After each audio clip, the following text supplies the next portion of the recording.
এই দুনিয়ার পুরো জীবনটা এটা হচ্ছে লালসাময় একটা জীবন, লোভ, মরিচিকা, মায়াজাল।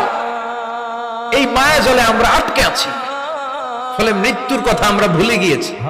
পাগলের মতো ছুটছি, আরো টাকা লাগবে, আরো খ্যাতি লাগবে, আরো যশ লাগবে, আরো দাপট লাগবে। আমার এত টাকা দিয়ে কি হবে? এত সম্পদ দিয়ে কি হবে? এত ব্যস্ততা দিয়ে কি হবে? তোমার স্টপ, থামুন, অনেক হয়েছে। আম্মা থামুন, take a rest, take a breath, and think about death. Think that you have to go back to your Lord. একটু বসেন না, একটু ভাবেন যে আমাকে চলে যেতে হবে, চলে যেতে হবে। এই কোলাহল, এই ব্যস্ততা, এগুলো থাকবে, থাকবো না আমি। সাইয়েদনা ওমর ফারুক বলেছেন, মুতু ক্বাবলা আন তামুতু, মরার আগে একবার মরো। হাসিবু ক্বাবলা আন তুহাসাবু আলাইকুম, তোমার হিসাব নেওয়ার আগে তুমি একবার নিজের হিসাবটা করো না। কাগজ বের করে একটু লিখো না, কি কি ভালো কাজ করছিলা, যেগুলো দিয়ে নাজাতের ওসিলা হতে পারে। 1 2 3, আর কি কি আকাম কুকাম করছো দেখো না, লিখে দেখো তোমার অবস্থাটা কি। মরার আগে একবার মরো। মরার আগে খাটের মধ্যে শুয়ে শটান করে চোখ বন্ধ করে একবার মরার ভান করে দেখেন কেমন লাগে। চোখটা বন্ধ করেন আর ভাবেন আপনি নাই, কি কি হতে পারে ভাবেন। আপনার ছেলে মেয়েরা কান্না জুড়ে দিবে, আপনার প্রাণের স্ত্রী বিলাপ শুরু করে দিবে, বন্ধু বান্ধবের চিৎকার আর মাতম, স্থানীয় এলাকার মসজিদে ঘোষণা, অমুক এলাকার নিবাসী অমুক ভাই অমুকের ছেলে অমুক দুনিয়ায় নাই। সব আত্মীয়রা চলে আসবে, ফেসবুকে স্ট্যাটাস দেয়া হবে, সবাই সবাইকে জানাবে বিকাল 4টায় অমুক হাই স্কুল ময়দানে আপনার জানাজা। ছুটে আসবে, সবাই ছুটে আসবে আপনাকে শেষ বিদায় দিতে, গুড বাই জানানোর জন্য, আল ওয়াদা, বিদায় জানাতে আসবে সবাই। 4 তাকবীর দিয়ে আপনার জানাজা হবে, অশ্রুসিক্ত জানাজায় আপনার বিদায় হবে। কাঠের খাটিয়ার মধ্যে করে কাঁধে তুলে আপনার কবরে নেওয়া হবে। আগে থেকে খুঁড়ে রাখা কবরটার মধ্যে আপনার বিছিয়ে দেয়া হবে। বাঁশের কচি দিয়ে তার উপরে মাটির চাপা দিয়ে সব চলে যাবে। ভাবেন না একবার চোখ বন্ধ করে, this is the circle of life, this is the nature of life. এটা সবার হবে, আমার হবে, আপনার হবে। এত মায়া, এত ভালোবাসা কই যাবে? কেউ থাকবে না, সবাই আপনার অন্ধকার কবরে রেখে দিয়ে চলে আসবে। উপরে বাঁশের কঞ্চি, তার উপরে মাটির চাপা, অন্ধকার আর অন্ধকার। এই অন্ধকার যেন শেষ হতে চায় না, শুধুই অন্ধকার, ঠিক কিনা? এজন্য আমাদের চলে যেতে হবে। দাদা গেল, চাচা গেল, মামা গেল, আমাদেরকেও যেতে হবে, জোরে কোন ঠিক কিনা?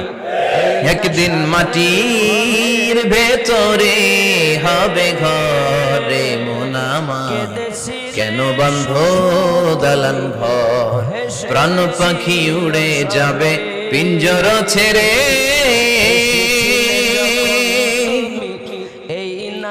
ধরা ধামে সবই রবে, তুমি যাবে চলে। বন্ধু বান্ধব যত, মাতা পিতা যারা সুত, সবই হবে তোমার পরে। মন আমার কেন বন্ধ দালান ঘর, একদিন মাটির ভেতরে হবে ঘরে মন আমার, কেন বন্ধ দালান ঘর, ঠিক কিনা? সব করে থাকবে, চলে যেতে হবে আমাদেরকে। এজন্য আখিরাতের কথা যেন আমাদের স্মরণ হয়। বিষ্ণুই বলতেন, নাহাইতুকুমান জিয়ারাতিল কবুর, আমি তোমাদেরকে কবর জিয়ারত করতে আগে নিষেধ করতাম, কিন্তু এখন নিষেধাজ্ঞা প্রত্যাহার করে নিলাম। এখন সব সময় তোমরা কবরের সামনে যাবা আর জিয়ারত করবা। কবরস্থানে জানতো বড়ুয়া কৃষ্ণপুরের এই গ্রামের কবরস্থান আছে কোন দিকে? পূর্ব দিকে আছে, গোখরার জলের ওদিকে। যান আপনারা, একটু যাবেন, একটু গেলে আখিরাতের কথাটা স্মরণ হবে। ওখানে ছোট শিশুরা শুয়ে আছে, কিশোর যুবকরা আছে, আপনার মতো তাগড়া যুবক মুরব্বীরা আছে। এরা এই এলাকায় থাকতো, এরা আকাশ থেকে নেমে আসে না, এই এলাকার সন্তান আজ নাই। একটা সার্টেন পিরিয়ড শেষে আপনিও থাকবেন না। This is the nature of life, this is the circle of life. ছোট্ট শিশু হয়ে এসেছিলেন, শৈশব, কৈশোর, যৌবন, প্রৌঢ়ত্ব। আগে ছিলেন সিঙ্গেল, বিয়ে করে হয়ে গেলেন ডবল। এরপরে আল্লাহ আপনাকে একটা মেয়ে দিল, এরপরে মেয়েকে বিয়ে দিয়ে শ্বশুর হলেন, এরপরে ওই মেয়ের ঘরে সন্তান হতে নানা হলেন। আর কতদিন? অনেক দিন হলো তো, অনেক লম্বা সময় পেয়েছেন আপনি। Think about death. এবার যাওয়ার কথা ভাবেন। আখিরাতের সামানের কথা ভাবেন, ফিরে যেতে হবে। কি শক্তিশালী যুবক, বার্ধক্য চলে আসলে লাঠি ছাড়া চলতে পারে না। কুচকুচে কালো দাড়ি সাদা হয়ে যায়, দাড়ির শুভ্রতা, বয়সের ভার, রং ধরা যৌবন জং ধরে শেষ, ঠিক কিনা? This is the circle of life. যুবক ভাইরা, এটাই জীবন, চলে যেতে হবে, কেউ থাকতে পারবে না, ঠিক কিনা? এটা রিমাইন্ডার আল্লাহ এই সূরার ভেতরে দিয়েছেন যে তোমাদেরকে ফিরে যেতে হবে, এই লোভ লালসা ছেড়ে দাও। রব্বুল আলামিন বলেন, আলহাকুমুত তাকাসুর হাত্তা যুরতুমুল মাকাবির। ও গোলাম, দুনিয়ার সম্পদ, লোভ লালসা তোদেরকে পাগল বানিয়ে দিয়েছে। এই লোভ পাগলামি কোনোদিন তোদের থামবে না যতদিন না তোরা কবরে ঢুকবি, ঠিক কিনা? কার কথা? আল্লাহ বললেন, দুনিয়ার সম্পদ আর লোভ আর মোহে তোমরা গাফেল হয়ে গিয়েছো। আখিরাতের কথা বেমালুম তোমরা ভুলে গিয়েছো, কিন্তু আখিরাতে তোমাদের যেতেই হবে, কবরের বাড়িতে তোমাদের ঢুকতেই হবে, ঠিক কিনা? যেতেই হবে, আমরা ভুলে যাই।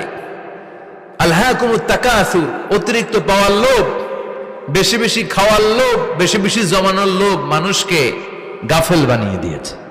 এটা মানুষের স্বভাব, আরো চাই আরো চাই, এই স্বভাবটা আছে না নাই? দেখবেন ছোট বাচ্চারা মসজিদের দোয়া অনুষ্ঠান শেষে জিলাপি দেয় না? বড় কৃষ্ণপুর কি দেয়? আগে বাতাসা দিত না, এখন কি দেয়? জিলাপি দেয়, মিষ্টি দেয়।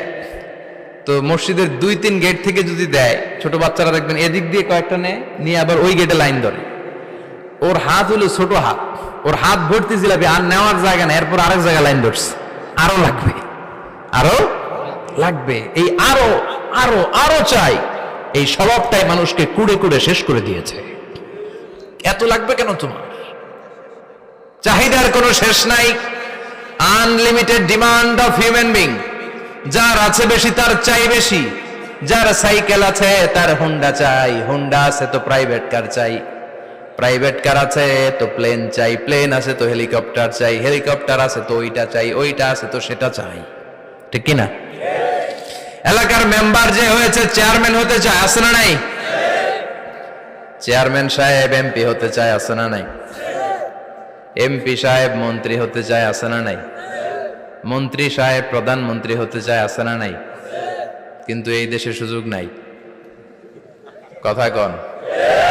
এই দেশে প্রধানমন্ত্রী সিলেক্টেড, 2-3 জনের বাইরে কেউ প্রধানমন্ত্রী হতে পারবি না, ঠিক কিনা? আমার এই জীবনে তো আমি 2-3 জনই দেখলাম।